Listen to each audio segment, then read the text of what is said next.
मेरी ये जबान ऐसी दृढ़ता को प्राप्त हो जाए, बोलेगी तो राधा नहीं तो कट जाए।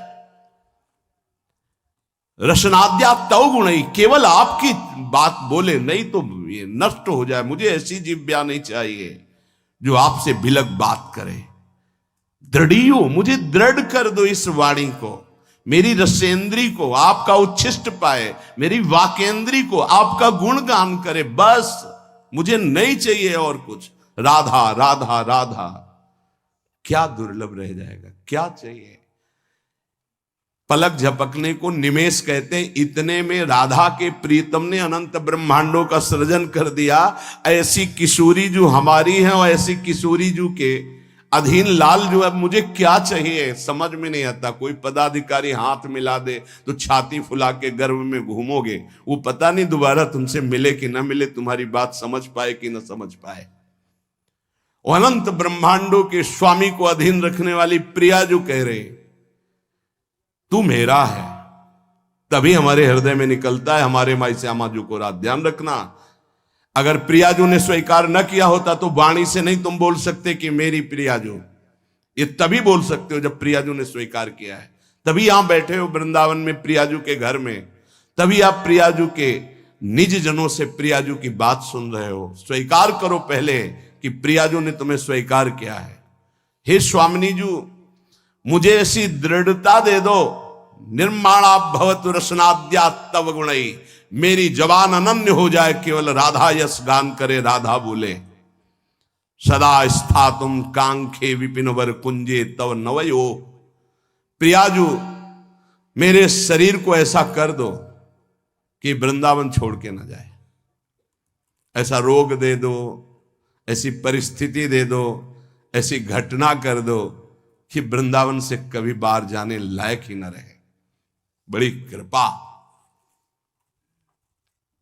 घबरा जाएगा हृदय, रोग दे दो। नहीं नहीं, हमें कहीं भी रखो, रोग मत देना। भव रोग तो लगा ही आए, उसको तो तुम जान ही नहीं पा रहे, जो तुम्हें बार बार जन्म मरण, कैसा कैसा कष्ट है। जीव मानव योनि में आया, गर्भ में आया, 9 महीना रहा, मर गया, फिर दूसरे गर्भ में गया। क्या दुर्गति है जीव की, समझ पा रहे। मानव योनि में हुआ, ऐसी जगह जन्मा, उठा के फेंक दिया, उठा के फेंक दिया जैसे कोई डस्टबिन में कूड़ा फेंकता है। क्या दुर्गति है जीव की, समझ नहीं पा रहे। आज तुम विवेकवान हो, बुद्धिमान हो, स्वस्थ हो, प्राप्त कर लो प्रभु को, नहीं कल पछताना पड़ेगा। कुछ काम नहीं करेगा तुम्हारी बुद्धि। जो बहुत बुद्धिमान है ना, यही देख लेना, यही तुम्हारी दृष्टि नहीं है इसलिए तुम्हें दिखाई नहीं दे रहा, दूर से दिखाई दे रहा है। कल जैसे बोले थे आज फिर बोल रहे हैं, यदि प्रभु के चरणों का आश्रय नहीं लोगे, नाम जप नहीं करोगे, शास्त्र मर्यादा का उल्लंघन करोगे, कोई भी हो, कितनी भी ऊंचाई, कितने भी बड़े पद में, कहीं भी तुम्हारा जितना भी वैभव है, तुम्हें संतोष नहीं प्रदान कर सकता। तुम्हारी चेतना तुम्हें जलाएगी, देख लेना। चिंता, शोक, भय, डिप्रेशन, दुख, इससे मुक्त नहीं हो सकते। कागज में लिख लो चाहे दिमाग में लिख लो। आज पुण्य काम कर रहे हैं तो खूब जय जय, और कल हमें बताना जब पुण्य का नंबर बदलेगा, तब तुम्हें उत्तर मिलेगा कि जीवन का तुमने क्या वस्तु खोया। जहां से बनना था वहीं नास्तिकता ले आए, अब क्या तुम्हारे अंदर रह गया है। बहुत शायद सत्संग में याद हो, एक बार सुनाया था, ये बहुत प्रिय संत के द्वारा बताई हुई बात थी कि एक बहुत बड़े डॉक्टर थे जो विदेश से, अमेरिका आदि से डॉक्टरी से, बिल्कुल नास्तिक स्वभाव। जब कभी किसी संत की बात आती तो सीधे निंदा और गालियों से बात करते थे। अरब खरब रुपए साहब, और इतने बड़े सर्जन के डॉक्टर उनका सम्मान करते थे। एक बार किसी संत ने उनको समझाया कि डॉक्टर साहब आप बहुत बड़े हैं, लेकिन इतने बड़े नहीं कि माया के थप्पड़ को झेल जाए, इसलिए भगवान से तो नास्तिक। कौन भगवान, कैसा भगवान, कहां भगवान।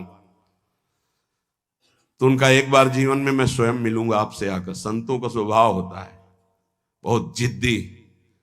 एक बार मैं आपके दर्शन करूंगा आके और आपसे यही प्रश्न करूंगा। आज मैं नोट कर लेता हूं आपका प्रश्न, और उत्तर मैं उस समय दूंगा आकर के। फिर कुछ वर्ष बाद हमको वृंदावन में मिले थे सिहोम आश्रम के सामने परिक्रमा मार्ग में बैठे हुए थे, बड़े उच्च कोटि के महात्मा, बड़े छद्म भेषधारी, कोई जान न पावे।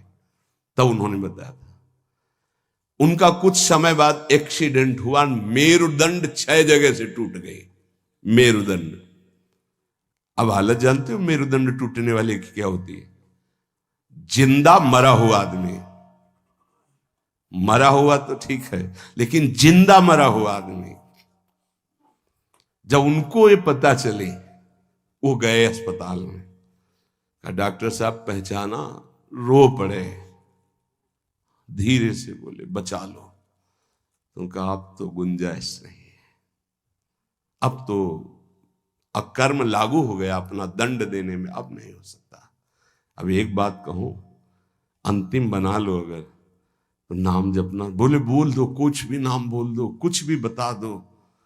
अब मैं मान गया कि कोई ईश्वर है जिसके आगे किसी की नहीं, अब मैं किसी काम का नहीं रह गया। मेरी सब पढ़ाई लिखाई डॉक्टरी व्यर्थ हो गई, मेरा जीवन अब मृत्यु शैया पे पड़ा है। बोले अब बोलो राम, अब बोलो।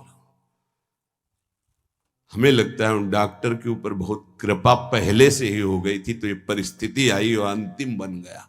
संत के द्वारा भगवान नाम उच्चारण करवाना और आर्त भाव से भगवान को पुकारना, कई ऐसे उदाहरण, इसीलिए हम चीख के कहते हैं कि कोई भी हो, कहीं भी हो, कुछ भी कर लो, जब तक भगवद आश्रय नहीं लोगे तब तक शांति तुम्हारे अंदर नहीं, विश्राम नहीं। ये चिंता, शोक, भय, मृत्यु तुम्हें दंड देके रहेगी, तुम्हें त्रास देके रहेगी। हम ये नहीं कहते कि भजन करने वालों को रोग नहीं आता, दुख नहीं आता, विपत्ति नहीं आती, लेकिन 100 ग्राम विपत्ति 1 किलो संपत्ति क्या करेगी? 100 ग्राम विपत्ति का दुख हो, 1 किलो संपत्ति का सुख क्या करेगा? कौन सी आनंद संपत्ति? ये तो दुख गणना में ही नहीं है उस सुख के आगे, लेकिन हम तुम्हें इशारे में बता रहे हैं। 100 ग्राम दुख और 900 ग्राम सुख उसके ऊपर लदा रहता है, वो कुछ नहीं कर पाता। भगवद आश्रित के हृदय को तुम नहीं जान पाओगे। तुम भी भगवद आश्रित हो जाओ। सदा स्थातुम कांखे विपिन वर कुंजे चनवयो। ऐसी कृपा कर दो श्री जी कि धाम से जाने योग्य न रह जाए, ऐसी कृपा करो। बड़ी कृपा होती है। जैसे कोई जंगली जानवर होता है ना, और उसको काबू में जब किया जाता है तो गांव में एक लंगड़ डाला जाता है।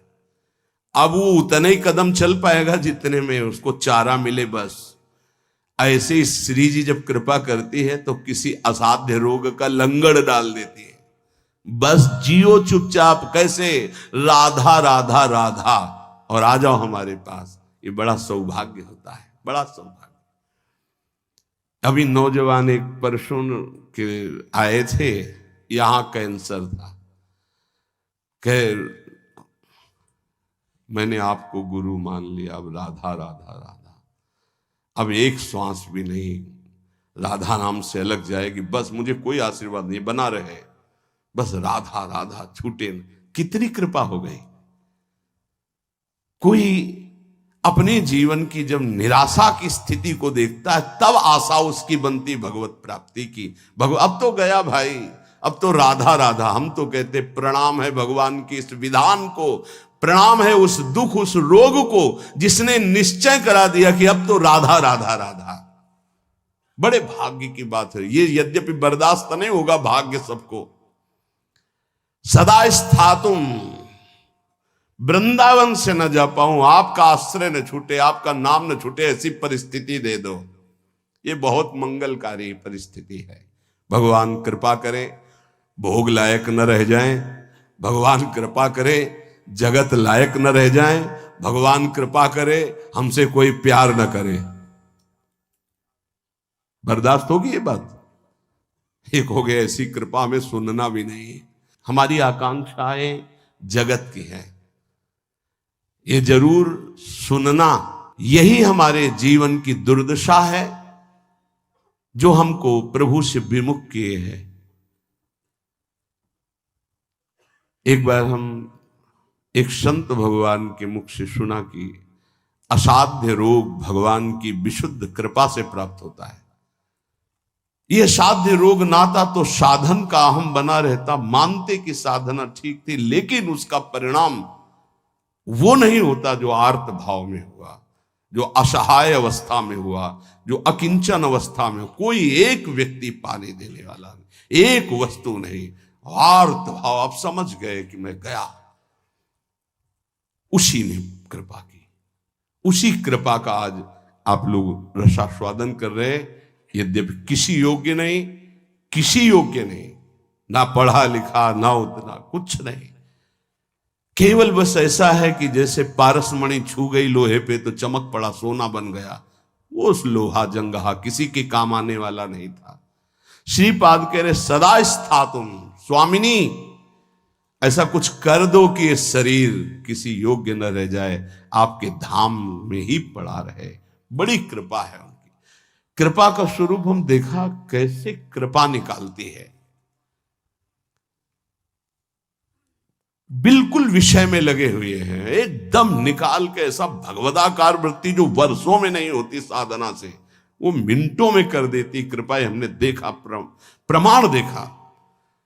वो अज्ञानी जीव नहीं जानते हैं उस कृपा को। कृपा एक क्षण में भगवत प्राप्ति करा देती, एक क्षण में। साधना तो असाधनों का त्याग करने के लिए होती, कृपा के लिए साधन असाधन कुछ मतलब। बाढ़ आई तो सब बहा के ले गई। ये कृपा बाढ़ है। श्रीपाद कर रहे, ऐसी कृपा कर दो कि मेरा जीवन सिर्फ वृंदावन। क्यों वृंदावन में ही? क्यों? ऐसा क्या खास बात है? केवल भगवत प्रेम प्राप्ति वृंदावन से हो सकती है। मोक्ष प्राप्ति तो काशी में भी हो जाएगी। प्रेम प्राप्ति ये वृंदावनेश्वरी। ये हम अपने छाती की बात कहते हैं। अगर तुम समझ पाओ, हमसे पूछो प्रमाण, तो हम इसीलिए छाती शब्द बोला है। यहां जब शरीर छूटता है तो वृंदा सखी, जैसे अभी इशारा हुआ था ना, इसमें निदेशात संप्राप्तो वर युवत युग्मम प्रिवहु। दो सखियों को आदेश किया, सब सखियों को बुला और पुष्पांजलि अर्पित करो। इशारा हुआ वृंदा सखी का, लताओं को इशारा हुआ, झंकृत। ऐसे ही यहां वृंदा सखी इशारा करती है। ये जीव हमारे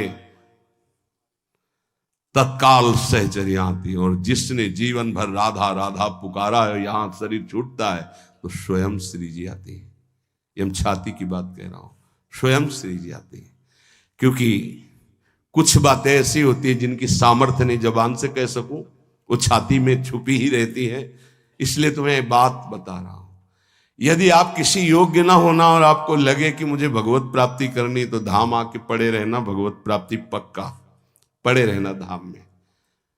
जब आपको लगे कि मेरी क्षमता खत्म हो चुकी, अब मैं किसी काम का नहीं रहा, भगवत प्राप्ति का कोई संभावना भी नहीं मेरे अंदर, तो यहां पड़े रहना, भगवत प्राप्ति हो जाएगी। श्रीपाद करे सुखम पश्ये क्रीड़ाम। अगर आपने ये ऊपर वाला नियम ले लिया, प्रिय त्वाम मामंगी कुरु, प्रिया जो मुझे अंगीकार कर लो, शरणागति प्रदान कर दो मुझे, मैं आपकी शरण में हूं। बहुत कृपालु लाडली है। बहुत प्रतिकूलता कृपा से मिलती है, बहुत प्रतिकूलता। श्री सुधाने जी के बार बार श्लोक, कब ऐसा होगा, कब ऐसा होगा, गायन करके एकदम शिथिलता हुई। तुम मां मंगी करो, मुझे स्वीकार करो, प्रियजन स्वीकार करो। वो शाम जीवन की वो शाम थी जो भगवान कृपा करके हर साधक को प्राप्त हो।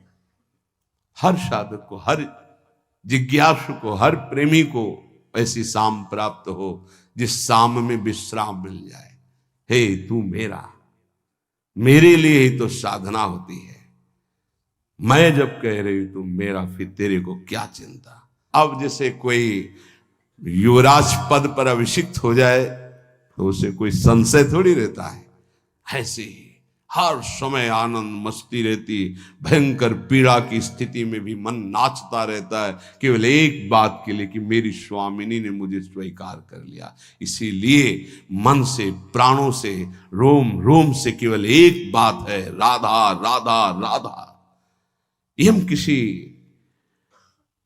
पक्षपात की बात नहीं कह रहे, आप मान लीजिए, फिर आप देख लीजिएगा, आप मान लीजिए। बहुत बड़ी बात कह रहा हूं बार बार हृदय से। हमारी स्वामिनी का ऐसा स्वभाव, ऐसा प्रभाव अद्वितीय है, ना ऐसा सुना, ना देखा, ना अनुभव किया। सुखम पश्ये क्रीड़ाम प्रणय रस युक्ताम ही युवयो। मैं सुख पूर्वक इस वृंदावन की भूमि में पड़ा पड़ा प्रेम दृष्टि से अपने युगल सरकार की लीला को देखता रहूंगा। गुरु कृपा ही केवलम, गुरुदेव की कृपा से ही ये निष्ठा प्राप्त होती है कि वृंदावन वृंदावन, प्राण वृंदावन, जीवन वृंदावन, सर्वस्व वृंदावन। एक दिन बैठे बैठे हृदय से स्फुरित हुआ था, जो एक दो बार गाया है।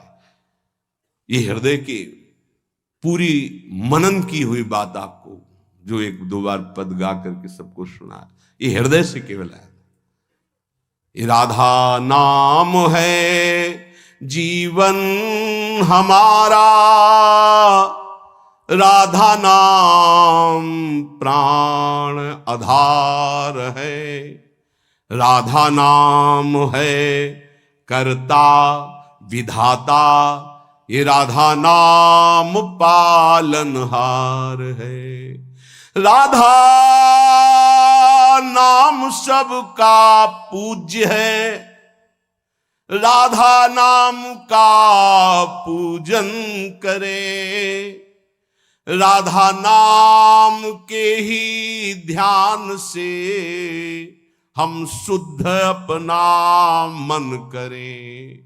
राधा नाम के जप ध्यान से प्रेम बढ़ता जाएगा, राधा नाम ही हमें प्रेम में निकुंज तक पहुंचाएगा। इस पूरा जीवन का सार, ये हमारा जीवन है, ये प्राण है, यही हमारा कर्ता, यही हमारा विधाता, विधान बदलने वाला है, यही हमारा सर्वस्व है, यही हमें निकुंज तक पहुंचाएगा। विश्वास कर लीजिए। पड़ा रहूं इस रज में, राधा राधा पुकारता रहूं। कैसी इस रज की महिमा।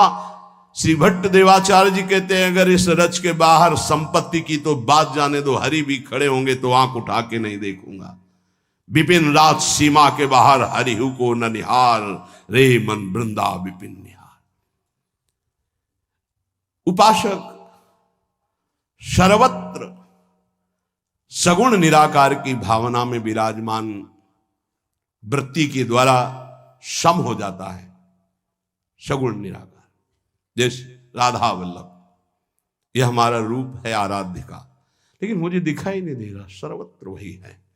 हम भावना करते हैं अव्यक्त रूप से, निराकार रूप से, सगुण निराकार। सगुण हमारे प्रभु राधा वल्लभ जी, आकार ये सब हैं, लेकिन इनके अंदर वो विराजमान हैं। यहां से संसार से जीवन मुक्त अब समिट गई पूरी ममता अपने प्रिया प्रीतम के चरणों में, तब ये प्रेम का प्रादुर्भाव होता है। भगवान से मनाना चाहिए कि हमारी बुद्धि को नष्ट कर दो। ये जो बहुत ज्ञान विज्ञान चलती है बुद्धि, प्रभु बस इसको इतना कर दो कि राधा राधा राधा राधा राधा, बस इतने में स्थित हो जाए, ना कोई तर्क आवे और ना कोई हमारी जानकारी की इच्छा रह जाए। उपासक के अंदर प्रश्न की धरा ही नहीं होनी चाहिए। जो हमको मिला इसके आगे हमको जानना ही नहीं चाहते, उससे सब कुछ प्रकट हो जाएगा। सच्ची मानिए, जीवन में कभी किसी से प्रश्न नहीं हुआ, कभी किसी से, गुरुदेव के सिवा, वो भी उपासना संबंध से। वैसे गुरु कृपा से सब प्रश्नों का समाधान होता है, वो मिलान के लिए। कि वेदांत कहता सर्वम खलमिदम ब्रह्म, तो प्रेम उपासना क्या कहती है? तो बोले सर्वान वस्तुतया निरीक्ष परम स्वाराध्य बुद्धिर्मम। तो ठीक है, हम इतनी जगह दर्शन करने जाते हैं, सब जगह प्रभु के अलग अलग नाम हैं, रूप वही वंशीधारी हैं, फिर मना क्यों किया जाता है? नहीं, कोई मना नहीं है। तो फिर हम वहां भावना क्या करें? हमारे राधा वल्लभ लाल जब इस कुंज में गए तो ये नाम पड़ गया, इस कुंज में गए। बस जो प्रश्न हमको उपासना संबंधी, बस अपने उपास्य देव में किसी भी तरह का तर्क कभी उपस्थित नहीं हुआ। उपास्य देव की उपासना को पुष्ट करने का प्रश्न, उपासक के अंदर कोई प्रश्न नहीं रहना चाहिए। जो मंत्र और नाम मिला है समस्त समाधानों का समाधान है। अनन्य ममता विष्णु और प्रेम संगीता। हमारी जो अनन्यता है वो पहले व्यापक तत्व में हो जाए, समाधान तभी प्राप्त होगा। ध्यान रखना, एक भी सृष्टि में कोई भी अगर हमारे प्रभु से अलग हमारी दृष्टि और व्यवहार में रहेगा तो भगवत प्राप्ति में बाधा रहेगी। इतना बड़ा खेल है। अनन्य ममता विष्णु, और विष्णु माने व्यापक। जो हम आराध्य देव का नाम स्वीकार किया गुरु प्रताप से, राधा वल्लभ लाल, वो राधा वल्लभ लाल विष्णु माने व्यापक। अनन्य ममता, हमारी ममता राधा वल्लभ लाल जी के चरणों में, और वो व्यापक, सब में वो व्यापक है। प्रेम संगीता, इसी से प्रेम का स्फुरण होगा। पहले सब में बराबर। हरिवंश नाम लीजिए अजात शत्रु ते सदा। देखो भला ऐसा है? ऐसा नहीं। इसीलिए नाम जपने पर भी नाम का रंग नहीं आ पा रहा, क्योंकि इससे नामापराध बन जाता है। किसी भी देवता की निंदा करना, भगवान शिव हरि में भेद रखना, संत वैष्णव गुरुदेव की निंदा करना, वेद के शास्त्रों के गुरु उपदेश के प्रतिकूल चलना, ना सुनने वाले को भी, ना चाहने वाले को भी, अश्रद्धालु को भी उपदेश करना, कई ऐसे नाम अपराध है। नाम को अर्थवाद मानना कि अरे ये तो केवल रोचकता बढ़ाने के लिए कहते हैं, ऐसा नाम का फल नहीं है। इन सब बातों से नाम जपने पर अरुचि हो जाती है, और नाम जपने पर भी नाम का फल प्रकाशित नहीं होता। अगर हम इसी जन्म में बहुत जल्दी लाभ प्राप्त करना चाहते हैं तो किसी से भी न राग न द्वेष। अनन्य ममता विष्णुर, जो व्यापक तत्व है। दो प्रकार की उपासना करनी ही होती है हर उपासक को। एक होती है सीमा के अंतर्गत, और एक होती असीम। ये दोनों उपासना की पद्धतियां स्वीकार करनी पड़ेगी। सीमा के अंतर्गत सिर्फ राधा वल्लभ लाल, असीम सर्वत्र राधा वल्लभ लाल। यो वृंदावन सीमनी कश्चन घनाश्चर्य किशोरी मणेश, ये सीमा के अंतर्गत। असीम सर्वान वस्तुतया निरीक्ष। दोनों पद्धतियां स्वीकार करनी ही पड़ती है। पहली पद्धति में समता और दूसरी पद्धति में ममता। समता करके विस्मृत, ममता करके आसक्त। ये प्रेम संग, प्रेम का प्रादुर्भाव। समझ पा रहे? अगर एक भी वस्तु व्यक्ति स्थान से कहीं भी नफरत है, द्वेष है, शत्रुता है, तो जब तक उसको नहीं मिटाओगे भगवत प्राप्त नहीं हो पाओगे।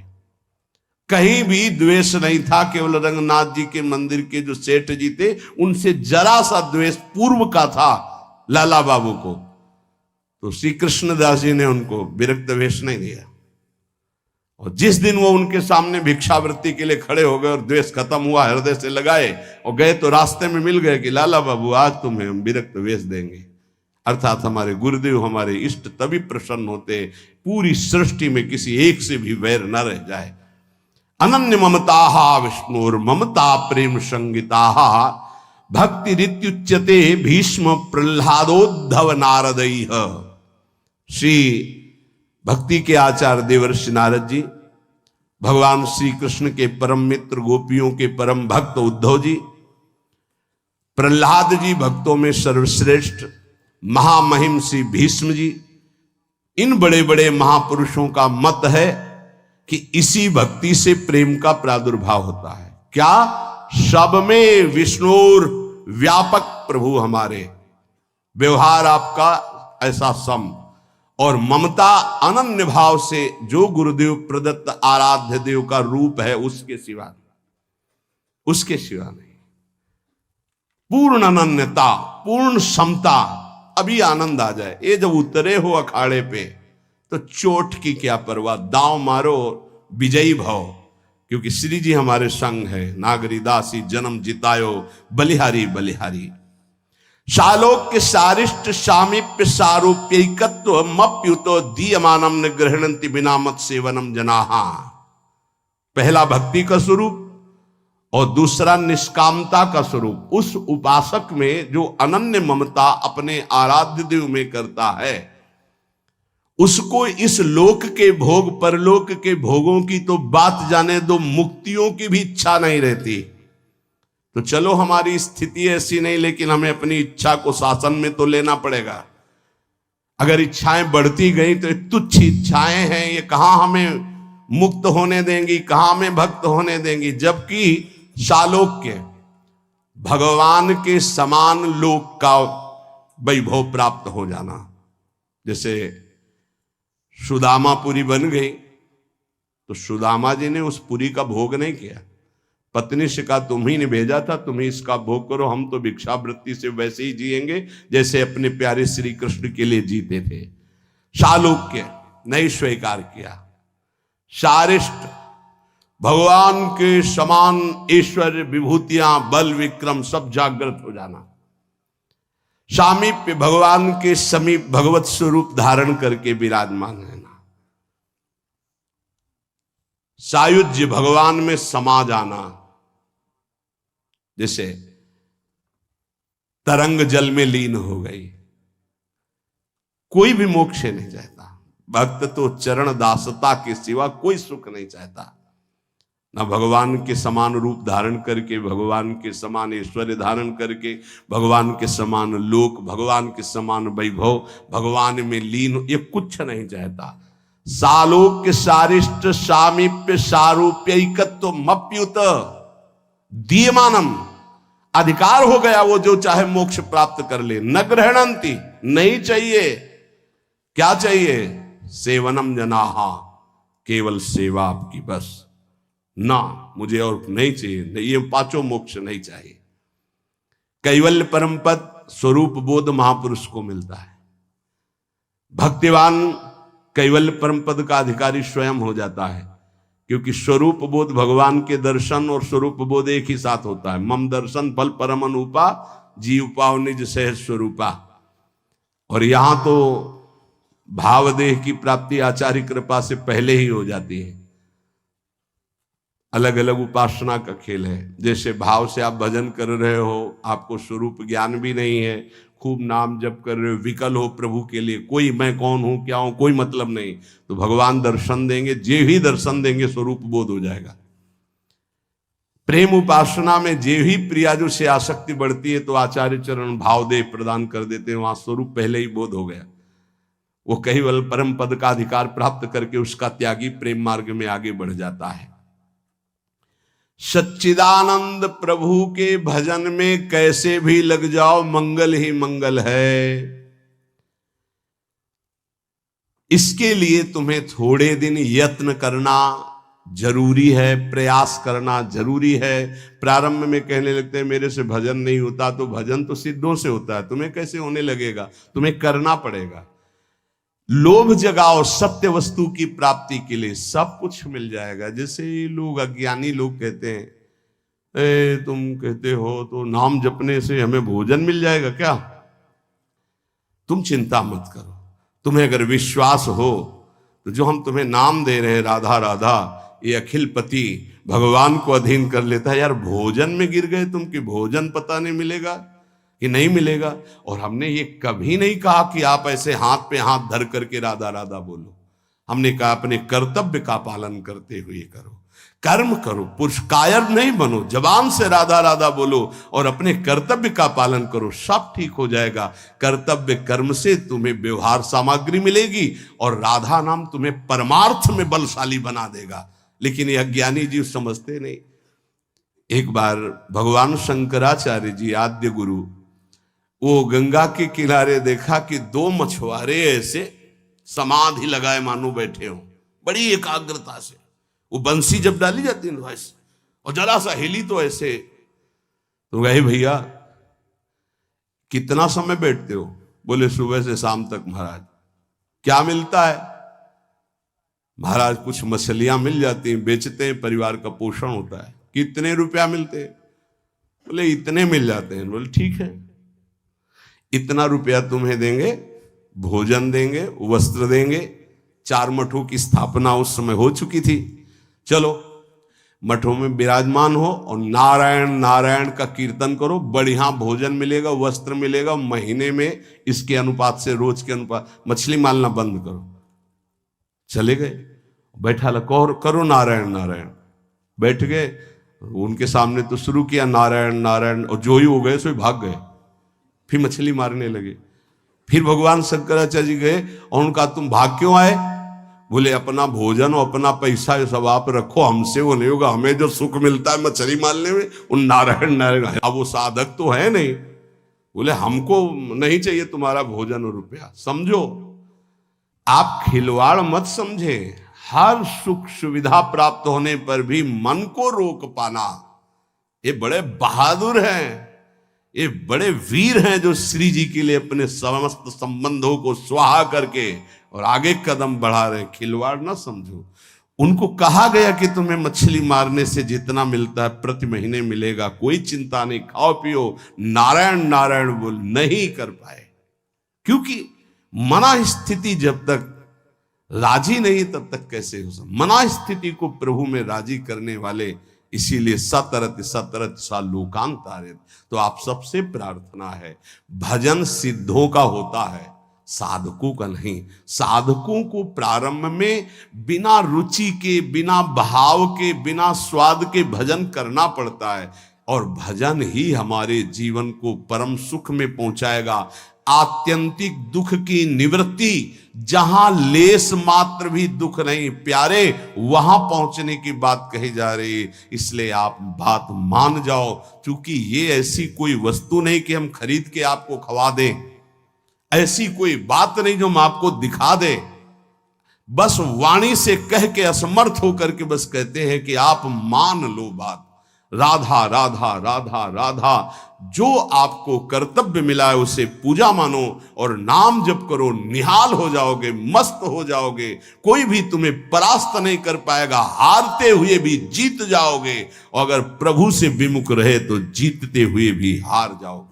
ये बात ध्यान रखना जीवन की। नाम है तो सब कुछ है, नाम छूटा तो कुछ नहीं। इतनी बात लिख लो। ये हम केवल कोरी भावुकता में नहीं कहते, किसी पक्षपात में नहीं कहते, शास्त्र प्रमाणित जीवन का सार आपको बात कहते हैं। राधा राधा राधा।